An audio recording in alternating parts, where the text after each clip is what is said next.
Naalala mo, Stan, nung unang beses natin nakita yung bagong Honda Civic? Medyo hindi tayo tugma sa itsura nito. Iba yung gusto mo, iba yung prefer ko. Oo, kasi nakakapanibago. Dati, napaka-sporty ng datingan nila. Ngayon, biglang naging executive looking. Parang basketball player na pinagsuot mo ng coat and tie. Wow, okay yun ah. Tsaka hindi lang yun, Stan. Dati kasi magkakaiba sila ng engine options. Pero ngayon, pare-parehas na sila. Oo, it's turbo time dahil lahat sila may Honda Sensing Suite. At malalaman natin kung ano ba pinagkaiba nila sa isa't isa. Well, yan nga ang trabaho natin ngayon. We'll break down the differences of the all-new Honda Civic variants para malaman ng tao kung anong mas swak sa kanila. Okay, I'm Stanley Siung, yung senpai ng turbuhan. At ako naman si Martin Naglar, yung cambio boy next door. Like this video and subscribe to our YouTube channel. Click the bell icon para like kayong makauna sa aming mga latest videos. At huwag niyo kalimutan pumunta sa philcoche.com para sa deals on wheels. We have the best car promos in town, tsaka pwede ka pa maglaro for fuel vouchers and cash prizes. Hoy, 20,000 pesos ang pwedeng mapanalunan, kaya sumali na kayo. So, simulan na natin to. Tara, It's turbo time. Let's go. It's turbo time. Turbo time. Turbo time.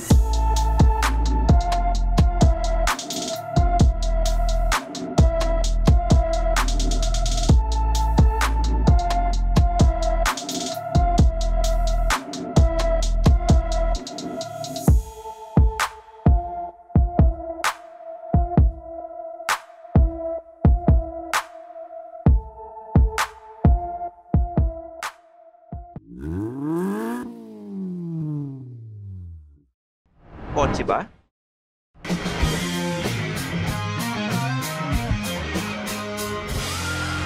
Feel kotse na. Bago natin simulan ng paghimay, maganda siguro kung malaman muna natin ang presyo ng tatlong ito. Oo, para malaman rin ng mga viewers natin kung sulit ba ang features ng bawat isa. Ang base variant ng Honda Civic S is priced at 1,290,000 pesos. At ang Honda Civic V variant naman ay nagkakalaga ng 1,498,000 pesos. And the top of the line Honda Civic RS ay nasa 1,690,000 pesos. Okay, so simulan na natin kung yung pagkakapareho ng bawat isa. Simulan natin sa dimensions. Oo.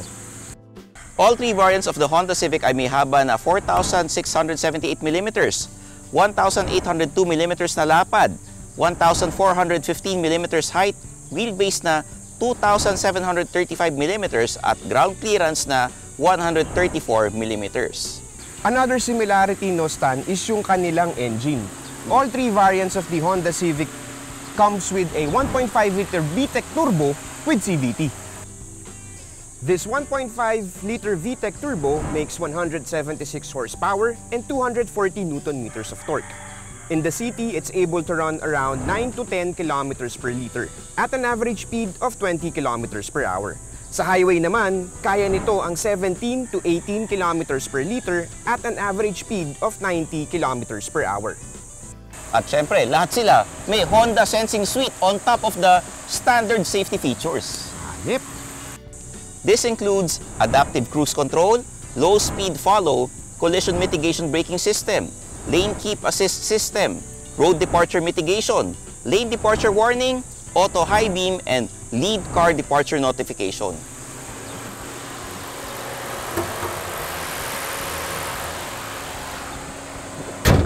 Baka maipit ka. So ano, Stan? Simulan na natin ang differences. Oo, simulan natin sa exterior.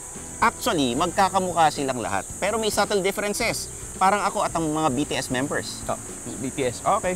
Oh, itong Honda Civic S comes with halogen automatic headlights. Meron na din itong LED daytime running lights. Okay. Pagdating naman sa V variant, medyo lumevel up sila. Meron siyang LED headlights na automatic ang adjustment at LED fog lights. Dito tayo.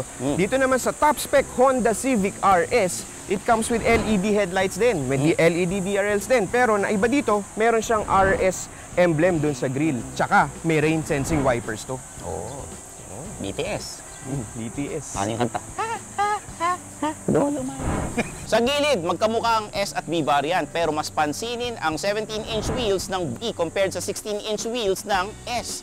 At yung V variant may power folding side mirror. At dito naman tayo sa Honda Civic RS, nagkaroon siya ng black trimming sa side. Tapos kung mapapansin nyo rin, yung 18-inch wheels niya ay color black din. And then, meron siyang black trimmings na makikita nyo sa door handles, side mirror, at saka dun sa antena nakasilip dun sa likod. Oh. Sa likod, magkahawig ang S at V variant. Pareho may LED taillights, yung third brake light niya, bulb. Etong V variant, may trunk release. Etong S, wala. Pero pareho silang may key fob. So, hindi na masama. Ngayon, itong trunk space niya, 497 liters of trunk space. Maluwag. Oo. Pero alam mo, Stan, hindi hamak na mas pogi ang rear nitong Honda Civic RS. Kasi meron siyang tailpipe finish. Tapos meron pang lip spoiler in black. And then yung kanyang third brake light ay LED na. Okay. Anong masasabi mo sa exterior ng tatlong sasakyang ito? Well, for me, no, yung S is basic. Tapos more on function yung sa V. Tapos dito sa RS naman is parang aesthetic na lang yung dating niya for me. Pero at least for the exterior part yun. Meron bang trunk release to? Ay, oo, kung nabuti, natanong mo. Ba, Oo, okay diba? Pero okay lang yan. First part pa lang ito. Maganda nga siya, pero kumusta naman ang kalooban nito? Or ang interior? Interior. Interior. Oo, kalooban. Nandito tayo ngayon sa loob ng Honda Civic S variant. Kung mapapansin ninyo, fabric seats. Oo, kasi base model eh. And then manual adjust yung seats niya. Tapos yung steering wheel, tsaka yung shift knob, kung makikita nyo, urethane yung material na gamit. And note lang natin, Stan, yung steering wheel nito comes in tilt and telescopic adjust na. Diba? Which is same na makikita mo dun sa Civic V. Pero kahit na base model ito or base variant, naka-electronic parking brake with auto brake hold. Oo, tama ka dyan, Senpai. May auto brake hold na nga, tama. Tapos pag dito sa gitna naman ng dashboard, nakalagay dito yung 7-inch infotainment touchscreen with Apple CarPlay and Android Auto. And then sa harap ng driver, meron siyang 7-inch digital display for the cluster. Huwag mo kakalimutan yung piano black trim sa aircon. Yan, oo, diba? hanggang sa gilid meron yan. Buti na sabi mo yan, no, Stan? Kasi yung dashboard layout nito ni Civic S tsaka ni Civic V ay parehas, at least sa harap. At ito ang pinakagusto ko, from base to top of the line model, lahat naka-push start button. Sa Civic S, meron itong 4 speakers, single zone automatic climate control, push start button, and keyless entry.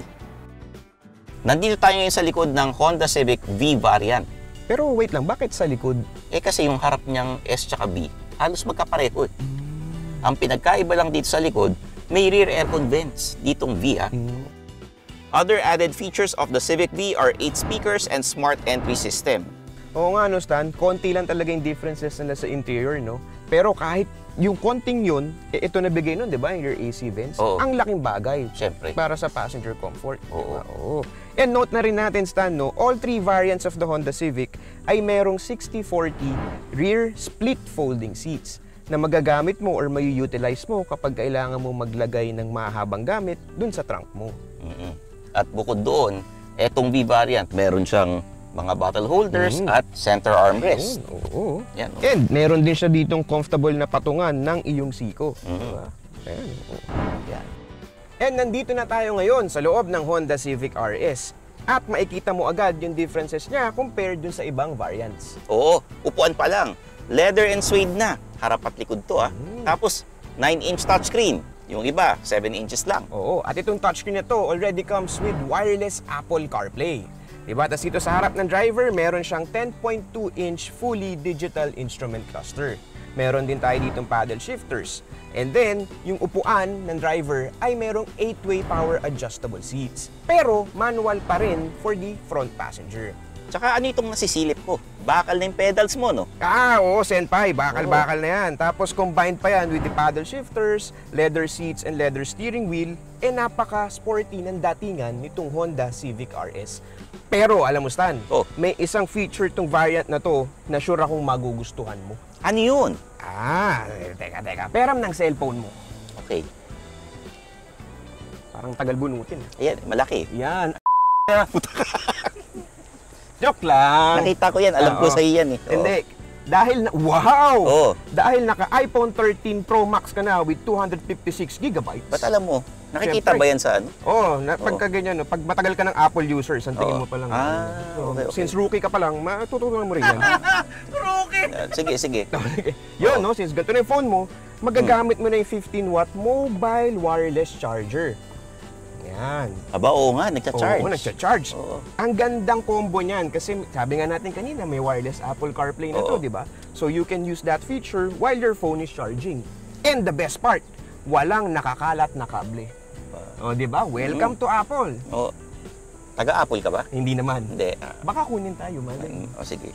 Yun. Other amenities of the Civic RS include 12-speaker Bose sound system, 15-watt wireless charger, dual-zone automatic aircon, auto-dimming rear view mirror, and foot lighting, pati ambient lighting. Nasabi na namin kanina na all Honda Civic variants come with Honda Sensing safety features. Pero pagdating sa standard safety equipment, all Civic variants get multi-view rear camera, dual front airbags, side airbags, ABS, EBD, vehicle stability assist, hill start assist, ISOFIX, alarm, immobilizer, and speed sensing door locks.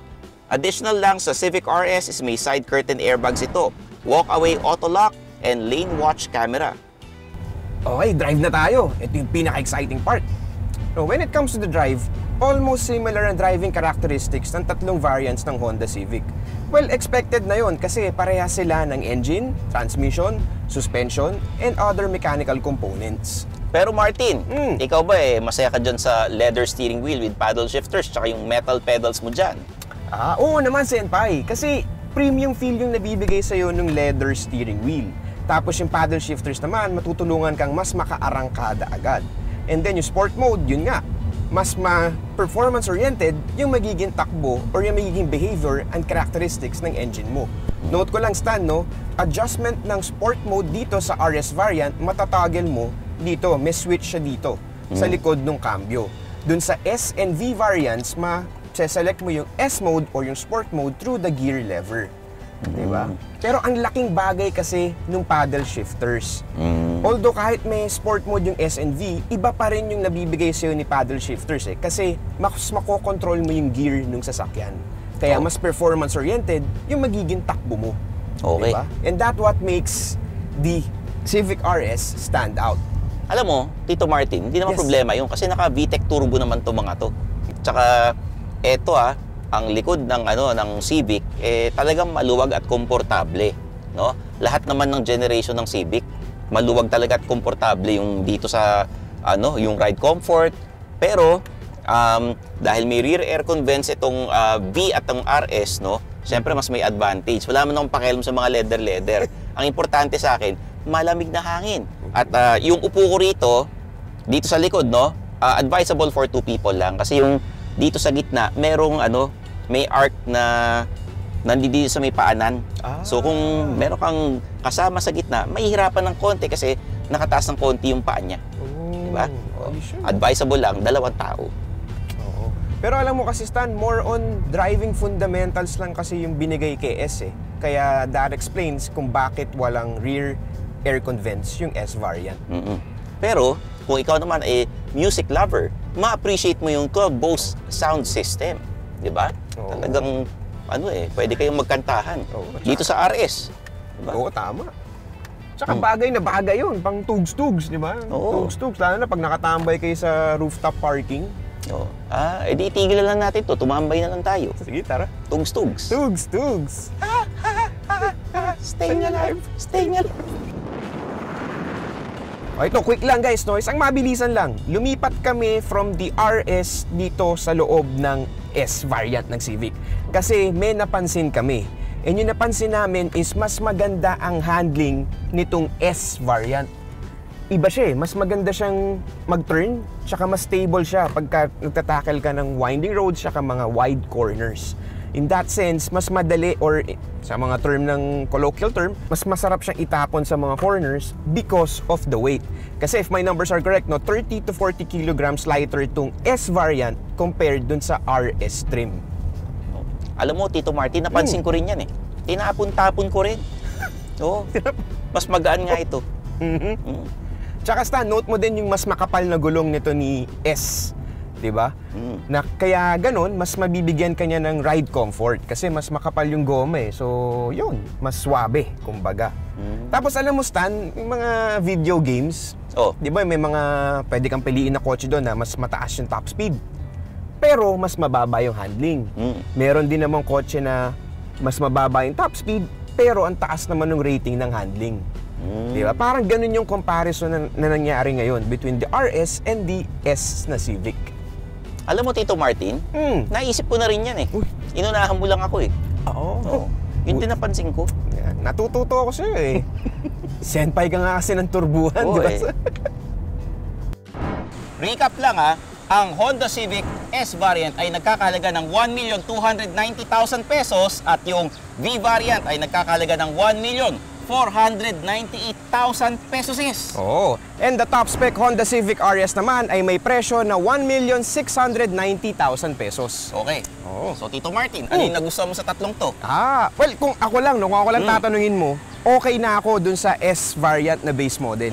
Kasi halos lahat naman ng features nasa kanya na eh. It has the same 1.5-liter VTEC engine. Meron din rin siyang Honda Sensing. May auto brake hold pa na talagang magagamit mo kapag ka-traffic. Tapos pagdating sa driving dynamics, halos similar naman na siya eh compared dun sa other variants ng Civic.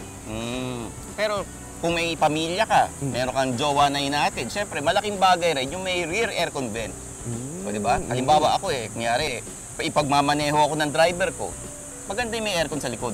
So ano gusto mo, yung V o yung RS? Yung B. Yung Siyempre. V. Oo. Gusto mo yung V. Well, kung gano'n, no, mag-SUV na lang ako. Hindi, joke lang. Pero gaya na sabi mo, ang pipiliin ko rin most likely is yung V variant. Kasi halos lahat ng nadagdag sa kanya ay puro functional. Oo. Pero alam mo, maganda yung epektos niya para sa driver. Yung paddle shifters, may sport mode, at kung anik-anik pa. Oo, maganda naman talaga yun. Oo, pero kasi para sa akin, medyo namamahalan na ako dun sa RS trim eh. Kasi at its price point, marami ka ng choices na crossovers and even SUVs. Oo. Well, pero ito, sa amin lang to Iba pa rin pag kayo ang bibili. Siyempre, pera nyo yan eh. I-test drive ninyo, tsaka iba-iba yung pangangailangan natin. Yan, natumbok mo. Kaya importante na i-test drive nyo yung sasakyan bago kayo bumili. Para happy kayo pag nakuwi nyo na yung auto nyo at tsaka para walang sisihan.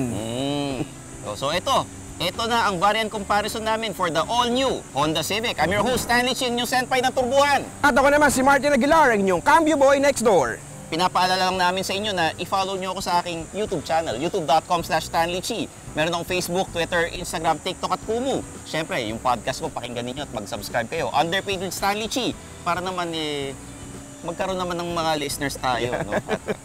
So paano ba yan? Kita-kits tayo sa next video. Dito lang sa Philcoche. Bye-bye. Bye-bye.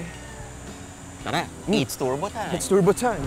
Thanks for watching. For the latest news, reviews, and anything you want to know about cars and car ownership, visit philcoche.com.